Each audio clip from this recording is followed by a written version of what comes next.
Когато перото ми докосна хартията, в стаята се разнесе тих шепот, който ме накара да замръзна. Жената, която никога преди не бях виждала, каза: не подписвай това, или сестра ти няма да оцелее през нощта.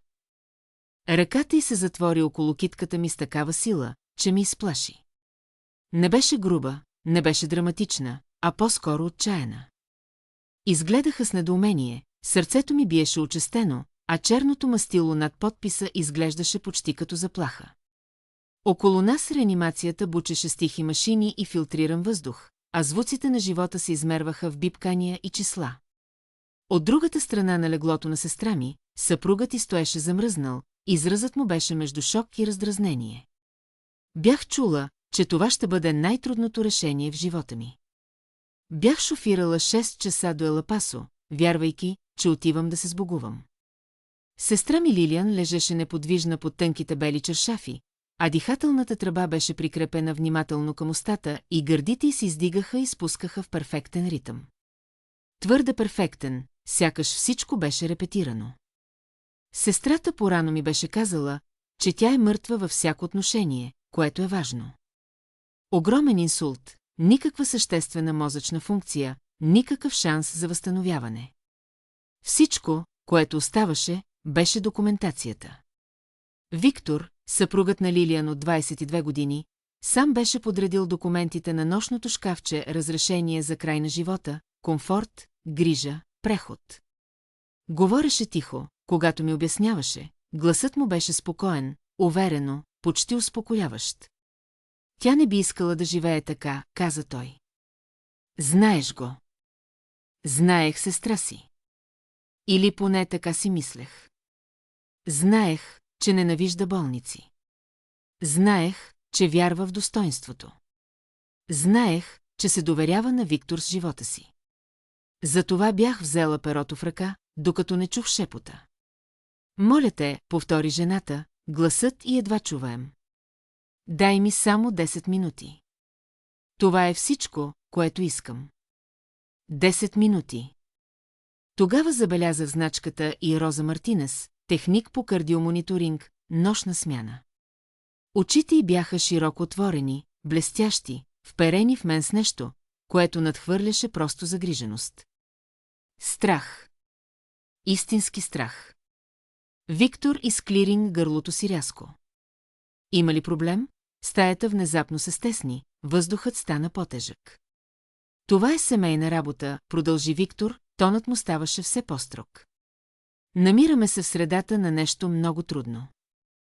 Роза не пусна китката ми. Госпожице, каза тя, внимателно подбирайки думите си. Болничният протокол изисква да уточня несъответствие, преди да се подпишат каквито и да е документи. Няма да отнеме много време. Несъответствие. Словото отекна в главата ми. Челюстта на Виктор се стегна. Той погледна документите, след това отново към мен. Очите му се задържаха върху перото за малко прекалено дълго. Усетих как нещо се променя в гърдите ми. Тихо предупреждение, каквото бях научила да не игнорирам през годините си, когато проверявах медицински искове и цифрите разказвах истории, които хората се опитваха да скрият. 10 минути, повтори Роза. Ако съм грешна, можеш да подпишеш всичко след това, но ако съм права и подпишеш сега, няма да има обратен път. Бавно отдръпнах ръката си и оставих перото. Виктор ме гледаше, неверие проблясваше на лицето му. Какво правиш? Преглътнах тежко. Сърцето ми биеше учестено, но гласът ми изненада с това колко стабилен звучеше. Взимам 10 минути. Не знаех тогава, че тези 10 минути ще разкрият престъпление, ще разпаднат брак и ще променят курса на живота на двама души завинаги. Всичко, което знаех, бе, че непозната беше спряла ръката ми. И по някакъв начин и кратко се доверявах. 4 дни порано, телефонът ми звънна малко след изгрев. Беше Виктор. Гласът му звучеше напрегнат, но контролирано, като че ли четеше от сценарий, който беше репетирал в главата си цяла нощ. Каза ми, че сестра ми е припаднала съня си, че е намерил на пода спалнята, когато отишъл да събуди, и че спешните медици са пристигнали бързо, но нямало какво да направят, освен да поддържат жива с уреди. Масивен инсулт, каза той. Неочакван. Без предупредителни знаци. Лекарите не бяха оптимисти. Спомням си как столях в кухнята в Санта Тереса, гледайки кафето, което току-що бях наляла, гледайки как парата се издига, докато той говореше. Мислех си колко странно е, че не спираше да плаче. Нито веднъж. Говореше с пълни изречения, ясно и ефективно, все едно ми обясняваше нещо за бизнес делка, която е провалена. Каза ми в коя болница е, каза ми по кое време е пристигнала. Обясни, че неврологът е заявил, че няма съществена мозъчна функция. И след това, без да поеме дъх, каза нещо, което не ми се стори правилно. Лилиан не би искала да живее така. Марта, трябва да се подготвим. Да се подготвим. Някак си ми се стори рано за това. Твърде рано. Помолих да говоря с лекар. Той каза, че ще ми се обадят по-късно. Попитах дали Лилиан е казала нещо преди да припадне. Той отговори, че не. Била е заспала спокойно. После спомена документите. Просто, за да не бъдеш изненадана, когато пристигнеш. Каза, че може да те помолят да помогнеш с някои решения. Ти си нейна сестра. Семейни въпроси. Тогава стомахът ми се сви. След като се разделихме, седях на масата в кухнята дълго време, повтаряйки разговора в главата си. Убеждавах се, че преувеличавам, че скръбта идва в различни форми, че Виктор вероятно в шок, но нещо ми се струваше твърде чисто, твърде организирано. Събрах малка чанта и тръгнах на запад, пустинята се простираше безкрайно от двете страни на пътя. Докато минавах милите, спомените за Лилиан изскачаха неканени. Смехът ти, силен и внезапен. Начинът, по който потропваше, докато готвеше. Съобщението, което ми беше изпратила 2 вечери преди обаждането. Трябва да поговорим, когато имаш време. Мисля да направя някои промени. Никакъв контекст, никакво обяснение, само това. Когато стигнах до тяхната къща в Елапасо по-късно същата вечер, Виктор не беше там. Мястото изглеждаше като поставено, като модел на дом. Всяка повърхност беше безупречна. Нямаше следи от паника. Никакви обърнати мебели, никакво счупено стъкло, само лек химически мирис, който не можех да определя, еше спалнята. Инстинктивно отидох до нощното шкафче и телефонът ти липсваше. Виктор каза, че полицията го е взела. Тази вечер в болницата той ме прегърна, когато пристигнах, ръцете му бяха стегнати, гърдите му едва се движеха. Той ме заведе направо в интензивното отделение, докато говореше неуморно за докторите, за прогнозите, за силата, която винаги е притежавала Лилиан. Никога не попита как се чувствам. И когато застанах до леглото й за пръв път, наблюдавайки как машините дишат вместо нея, забелязах нещо странно. Лилиан не изглеждаше като човек, който се бори за живота си. По-скоро приличаше на някой, внимателно приспан. Успокоявах се, че това не означава нищо. Но 4 дни по-късно, стоейки отново в интензивното отделение с химикалка в ръка и непознат, който шепнеше да спра, всяка дума от онзи телефонен разговор се върна при мен с нова тежест. Някои обаждания променят живота ти заради казаното. Други го правят заради начина, по който е казано. И започвах да разбирам какъв вид обаждане бях получила. Следващите 2 дни минаха в странен, забавен замъглен свят, сякаш времето е спряло в интензивното. Лекарите идваха и си отиваха, винаги учтиви и спокойни. Говореха с внимателно подбрани фрази, изпълнени с неясни уверенности и клинична дистанция, сериозни неврологични увреждания, без значима реакция, лоша прогноза. Но всеки път, когато питах за детайлни образни изследвания или ЕЕГ доклади, ми казваха, че се преглеждат или че лекуващият лекар ще обясни по-късно. Но по-късно никога не идваше. Това, което се появяваше отново и отново, беше Виктор. Той винаги беше там, когато лекарите преглеждаха Лилиан. Винаги стоеше близо до леглото, една ръка опряна на парапета, сякаш го притежаваше. Отговаряше на въпросите преди някой друг да успее. Завършваше изречения, които не бяха негови за завършване. Когато един невролог попита дали Лилиан е имала предишни симптоми, Виктор отговори незабавно. Никакви главоболия, никакви замайвания, напълно здрава. Гледах как докторът кимна и продължи, без да се обръща към мен. След това се появи Наоми. Тя влезе в стаята късно през първата нощ, плъзвайки се като че ли и е било позволено. Висока, безупречно облечена, с коса, перфектно подредена дори в необичайни часове. Виктора представи бързо. Тя е тук, за да ни помогне, каза той. Патентен лон. Чаках значка. Но такава не дойде. Наоми стоеше твърде близо до Виктор. Докосваше ръката му, когато говореше, накланяше се, когато шепнеше. Веднъж ги хванах да обменят поглед, който нямаше нищо общо с мъката и всичко с координацията. С малките неща започнаха да се натрупват. Виктор постоянно споменаваше разходите. Не силно, не грубо, а достатъчно, за да посее семето на съмнението.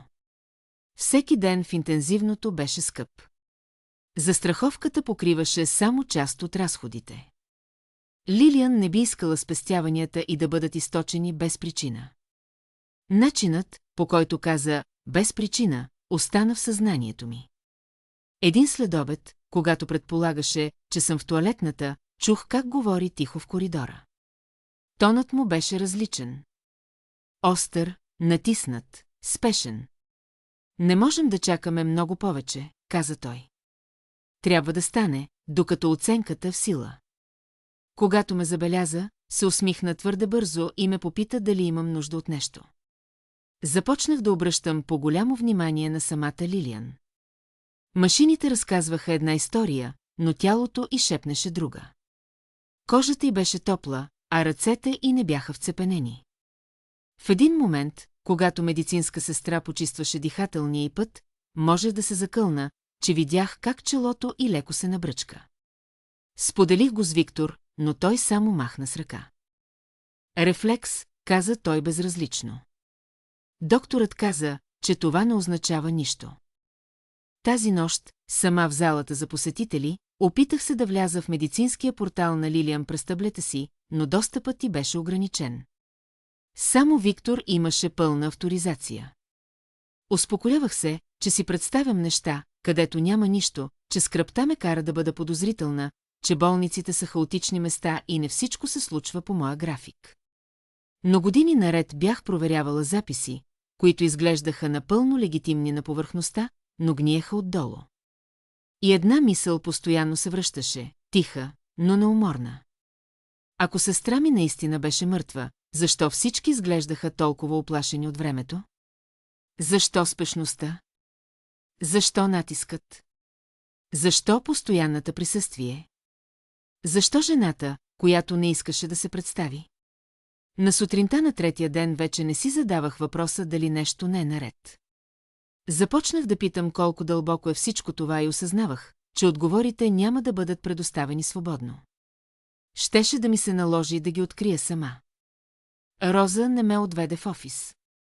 Тя ме поведе през тясна странична коридор, който преди не бях забелязала, покрай заключено помещение за доставки и в малко пространство, изпълнено с монитори и жужжащи апарати. Светлината беше приглушена, а блясъкът на екраните хвърляше сенки по лицето й. Само тогава тя пусна китката ми. Ръцете й трепереха. Не трябваше да го правя, каза тихо. Ако разберат, че те отделих, мога да загубя работата си. Но не можех да спя, знаейки какво видях. Седнах бавно, краката ми внезапно отслабнаха.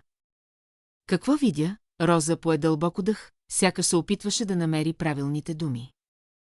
Работя нощем. Мониторинг на сърдечната и нервната система. Назначена съм на сигналите на сестра ти, откакто е постъпила. Тя насочи един от мониторите към мен. Линии пулсираха по екрана. Шаблони, които познавах достатъчно, за да знам, че не са плоски. Те ти казват, че няма смислена мозъчна активност, продължи Роза. Но това не е вярно, сърцето ми прескочи. Какво имаш предвид, че не е вярно? Има реакции, каза тя. Малки, непостоянни, но истински. Когато седативите се намалят дори малко, мозъкът ти реагира, сърдечната й честота се променя, мускулите на лицето й отговарят. Това не би трябвало да се случва, ако наистина е мъртва. Зяпнах екрана, след това отново се обърнах към Роза. Докторът каза, докторът вижда само това, което е в картата, прекъсна ме тя нежно. А картата не е чиста, тя извади телефона си и отвори папка. Вътре имаше скрийншоти на регистри за медикаменти, с времеви печати, обградени в червено. Всеки път, когато Виктор идва сам, нивата на седативите се увеличават в рамките на час. Недостатъчно, за да убият, просто достатъчно, за да оставят неотзивчива. Достатъчно, за да изглежда по-зле по време на оценките, гърдите ми се свиха. Ти искаш да кажеш, че той го нарежда? Не, каза Роза. Той не е разрешен да го прави. В тъмнината на болничната стая, където времето сякаш се спряло, се разиграваше нещо странно. Всичко изглеждаше нормално, но под повърхността зрееше нещо зловещо. Роза, с тих глас, сподели с мен нещо, което я тревожеше. Както веднъж спомена, само преди 2 нощи, тя се беше върнала в болницата по-рано от обикновено.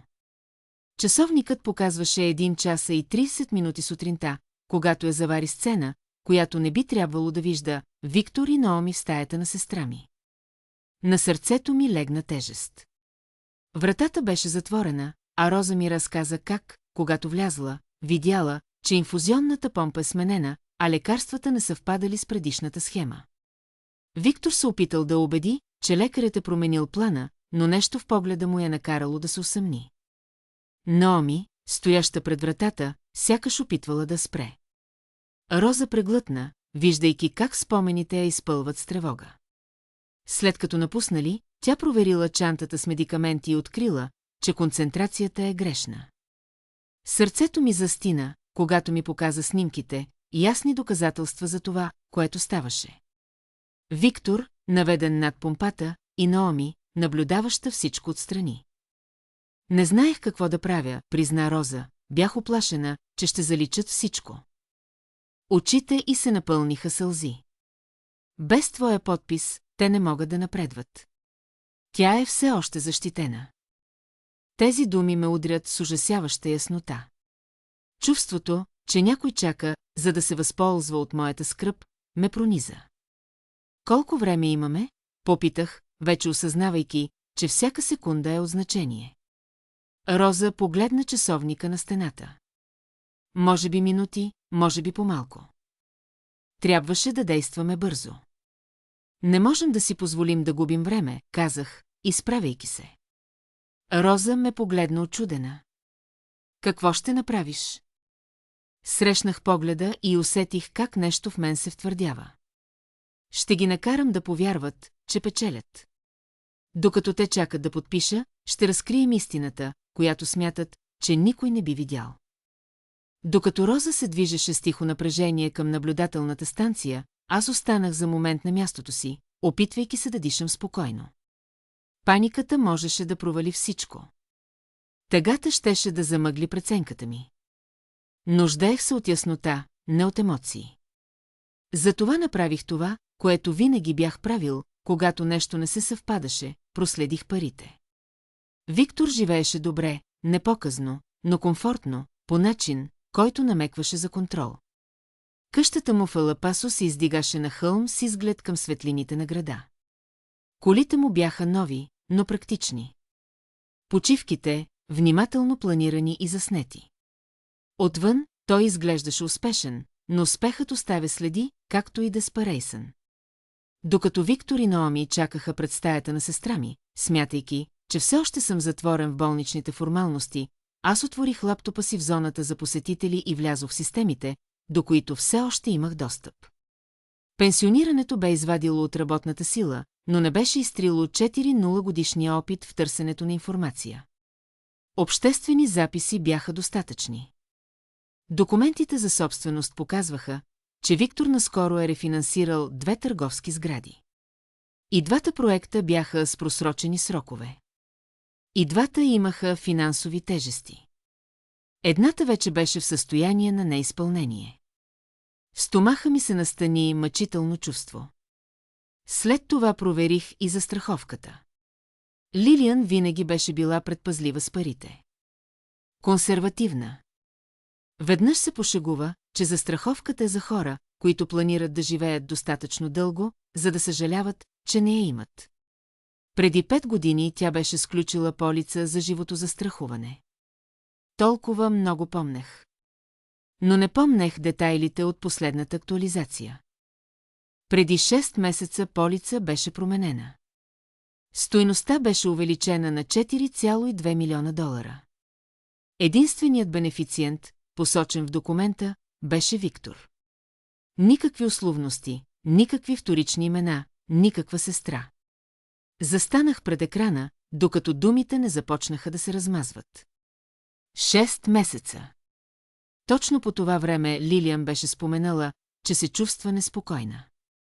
По същото време беше питала за планиране на наследство по време на един от разговорите ни. По същото време беше казала, че иска да подкрепя каузи, които са важни за нея. Тихо, без Виктор да го прави публично, ръцете ми трепереха, докато затварях лаптопа. Никога не беше става въпрос за състрадание. Ставаше въпрос за тайминг. Помислих за начина, по който Виктор говореше за разходи, за това, как да не изтощаваме имуществото и за достоинството. Помислих за увереността на Наоми, за познаването и на юридически термини, за начина, по който наблюдаваше всичко като дъска за шах. Наоми не беше просто посредник. Тя беше стратегия. Като че ли призована от мисълта, чух техните гласове, които се носеха по коридора, в началото тихи, а след това поостри, когато се приближиха. Това продължава достатъчно дълго, каза Виктор. Тя трябваше да е подписала досега, Наоми отговори с тих глас. Остани спокоен. Натискът води до грешки. Просто ни трябва нейното сътрудничество, а не съгласие. Притиснах се още по-дълбоко в стола, за да слушам. След като документите бъдат подписани, продължи Наоми, останалото е автоматично. Никой не поставя под въпрос комфорта. Той е проектирано да свърши тихо, Виктор издиша. И тогава ще сме свободни, думата отекна в съзнанието ми. Свободни от дългове. Свободни от последствия. Свободни от сестра ми, те спряха точно пред входа на залата. Можех да видя техните сенки през стъклото. Тогава осъзнах, че това не беше внезапно престъпление, родено от паника. Това беше бавно, пресметнато, планирано действие, обгърнато в юридически термини и болнични политики, проектирани да изглеждат състрадателни, докато отнемат единственото, което сестра ми все още имаше. Времето. Изправих се, когато влязоха, опитвайки се да придам на лицето си неутрален, уморен израз. Съжалявам за закъснението, казах тихо. Просто ми трябваше момент, раменете на Виктор моментално се отпуснаха. Наоми се усмихна с професионално топло отношение. Разбира се, каза тя. Тези решения са тежки. Да, съгласих се. Когато залогът е толкова висок, мислите могат да те изоставят. Виктор не усети тежестта на думите ми, само посочи към интензивното отделение. Готов ли си сега? Погледнах го право в очите. Наистина ли? Виждах не скърбящ съпруг, а човек, който следи часовника. Почти отговорих. Но имам нужда да разбера нещо, преди да подпиша. Докато се отправяхме обратно към стаята на сестра ми, сърцето ми беше изпълнено с ужасна увереност. Те вярваха, че най-трудната част е зад тях, но не подозираха, че най-опасното тепърва предстои. Казах на Виктор, че съм готова. Не напълно, не с увереност, но достатъчно, за да го накарам да повярва, че чакането свършва. Вървяхме заедно към стаята на Лилиан, а Наоми беше малко зад нас, стъпките й кратко почти безшумни по полирания пот. Забелязах как стъпките на Виктор се ускориха, когато приближихме вратата на интензивното отделение, как раменете му се отпуснаха, сякаш тежестта най-накрая се вдигаше. Документите бяха точно там, където ги беше оставил, а химикалът също. Седнах на стола до леглото на сестра ми и вдигнах първата страница, позволявайки на погледа ми бавно да се движи над думите, които вече познавах твърде добре. Палиативни грижи, оттегляне на подкрепа, без извънредни мерки. Виктор се наведе напред. Наистина не трябва да забавяме повече. Ноднах. Знам. Просто ми трябва яснота преди да подпиша, за да се чувствам спокойна. Наоми се доближи. Какво искаш да изясниш? Погледнах графиката, прикрепена в краката на леглото, списък с медикаменти, времеви марки, всичко изглеждаше подредено.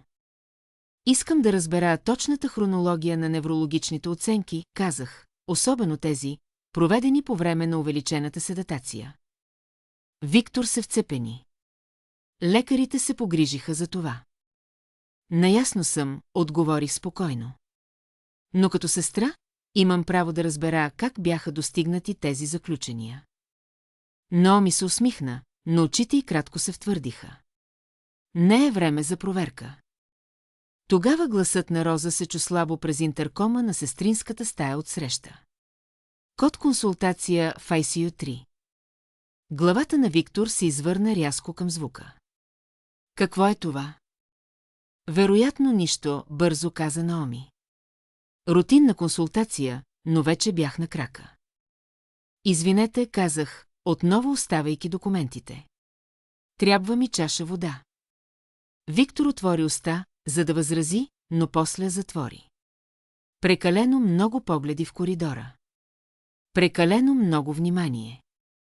Излязох достатъчно, за да видя Роза на станцията, ръцете й кратко се движеха бързо, лицето й кратко бе бледо, но фокусирано. До нея стоеше мъж, когото не разпознавах, по-възрастен, сиви коси и грозно изражение, докато скролваше данни на таблет. Доктор Нюан, прошепна Роза, когато ме видя. Главен невролог, не е свързан с лекуващия лекар. Той ме погледна. Ти си сестрата? Да. Тонът му не стана помек. Сестра ти не е в мозъчната смърт. Думите му удрят като ток. Нивата на седатация са опасно високи и медицински неоснователни, продължи той. Нейният ЕЕГ показва запазена функция, което е трябвало да наложи допълнителна оценка преди дни. Някой е променил плана за лечение. Зад мен чух глас на Виктор да се повишава. Какво става тук? Роса, сега поуверена, каза, нужна ни е охрана. Виктор излезе в коридора, лицето му беше зачервено. Това е абсурдно. Не можете да се намесвате по този начин. Доктор Уин обърна поглед към него бавно. Господин Хейл, вече нямате право да присъствате по време на оценките. Наоми бързо се протегна към ръката на Виктор. Трябва да си тръгнем. Но беше твърде късно. Двама униформени охранители се полявиха в края на коридора, следвани от административния екип на болницата. Един от тях държеше таблет. Имаме записи, каза администраторът, от последните 7-2 часа и от резиденцията. Виктор замръзна. Записи. Администраторът обърна екрана първо към мен. Видях Виктор в стаята на сестра ми късно през нощта, докато нагласяше инфузионната помпа. Наоми стоеше до вратата и следеше коридора. В следващия клип видях Виктор да влиза в къщата дни порано, носейки малка изолирана чанта.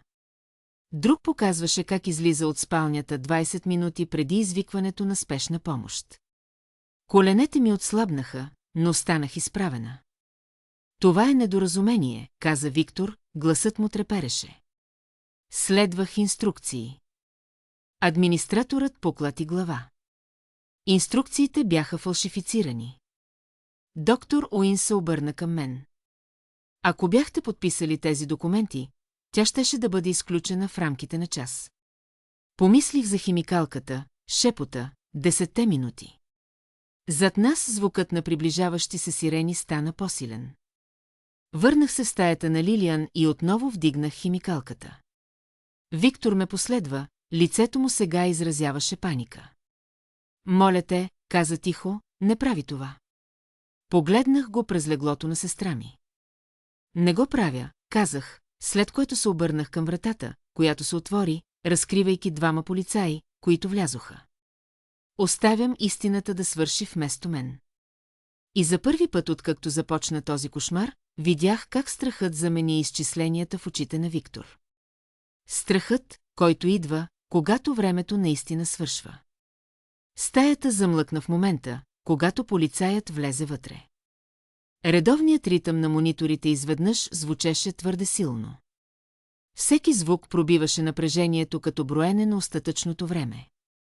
Виктор стоеше в краката на леглото, устата му се отваряше и затваряше, сякаш думите бяха затворени някъде зад зъбите му. Наоми беше направила крачка назад, спокойствието й кратко се пропукваше достатъчно, за да разкрие паника под повърхността. Един от полицаите заговори първи. Виктор Хейл, трябва да се отдалечите от пациента. Това е грешка, каза бързо Виктор. Аз съм нейният съпруг. Имам всяко право да бъда тук. Не вече, отговори полицаят. Вдигнах химикалката за последен път, усещайки тежеста и кратко между пръстите си. Очите на Виктор се фокусираха върху нея, отчаянието заля лицето му. Марта, моля те, каза, снижавайки глас си. Ти си емоционална. Това не е, което си. Лилиан не би искала хаос. Тогава го погледнах и зададох въпроса, който се беше формирал в гърдите ми от момента, в който Роса ме дръпна настрани. Кога реши, че сестра ми струва повече мъртва, отколкото жива? Думите висеха във въздуха. Наоми пое дълбоко въздух, а Виктора гледаше шокирано изражение, все едно бях го ударил. Какъв е този въпрос? Изсъска той в гневен тон.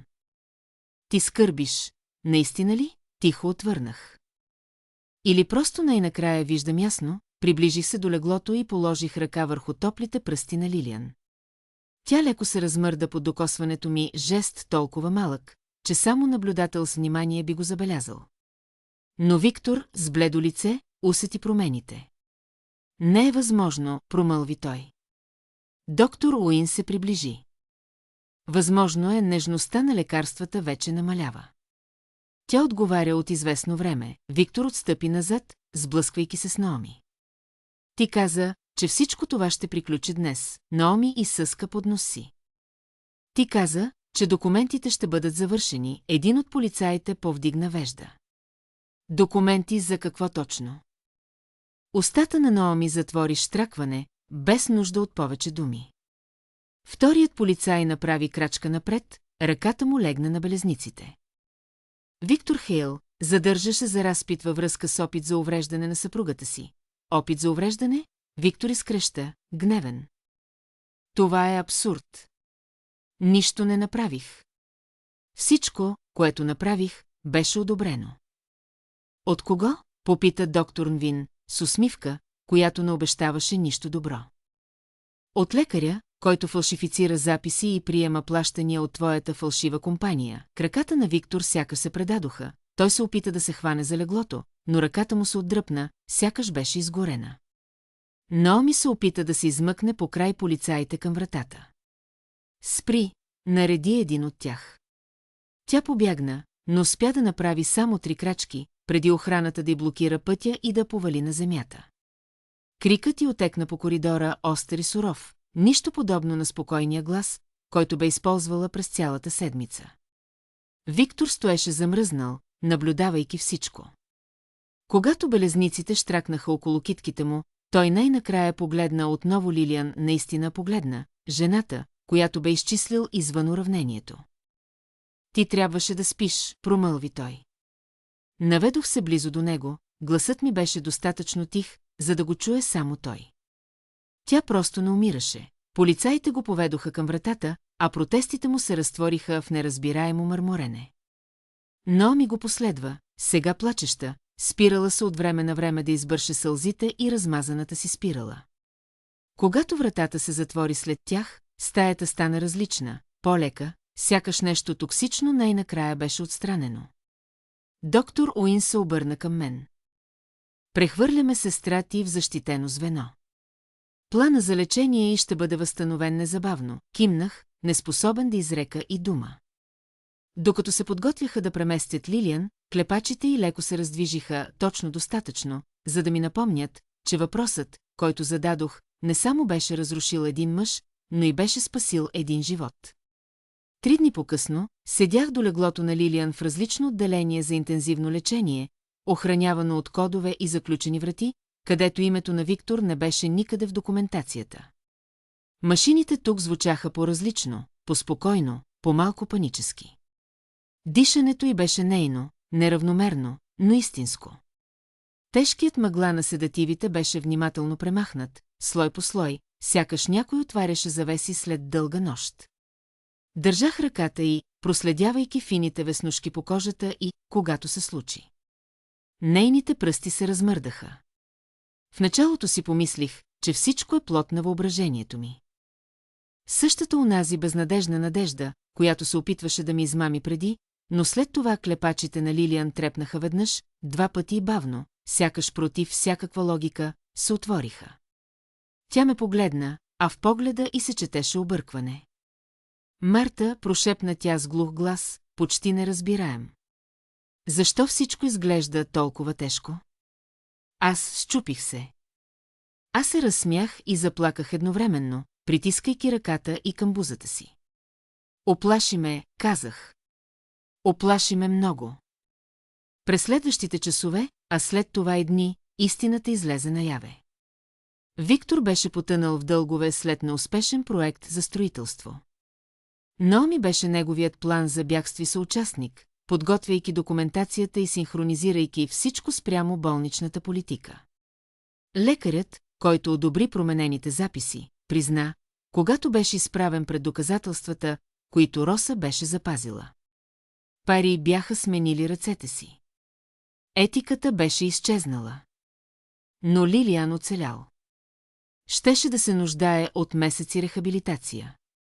Щеше да ходи с леко накуцване. Някои спомени щяха да се връщат бавно, други никога напълно. Но тя беше жива и това беше всичко. Случаят напредваше бързо, след като доказателствата бяха неоспорими. Виктор беше обвинен в опит за убийство и заговор. Наоми се изправи пред същото. Лекарят загуби лиценза си и чакаше процес. Лилиан не попита за Виктор в началото. Когато най-накрая го направи, каза само едно изречение – доверявах му се. Аз изтиснах ръката и казах, че това не е било твоята вината. Седмици по-късно, когато тя беше достатъчно силна да напусне болницата, излязохме навън под слънцето на Ела Пасо. Тя затвори очи и остави топлината да удари лицето и, дишайки дълбоко като човек, който за първи път опитва въздуха. Все още съм тук, каза тя. А почти не бях. В онази нощ, седейки в мълчание, осъзнах нещо, което остана с мен. Злото не винаги идва с викове или насилие. Понякога идва с документи, търпение и химикалка, поставена нежно в ръката ти. Ако Роса беше мълчала, ако аз бях игнорирала този шепот. Ако бях подписала, защото всички ми казваха да побързам, тази история щеше да завърши много по-различно. Вместо това, тя стана напомняне. 5 урока, които този опит извае в костите ми. Първо, доверявай се на инстинктите си, дори когато властите те натискат да не го правиш. Второ, никога не бързай с решение, което не може да бъде отменено. Трето, спешността често е маска на манипулация. Четвърто, един смел глас може да спре трагедия. Пето, животът е безценен, когато някой е готов да се бори за него. Ако тази история те е докоснала, отдели минута да харесаш и споделиш. Твоята подкрепа помага на истории като тази да достигна до хората, които може би се нуждаят от тях най-много. И ми кажи в коментарите, какъв урок взе от тази история? От кой град ни гледаш? Понякога най-малките лапички могат да спасят живот.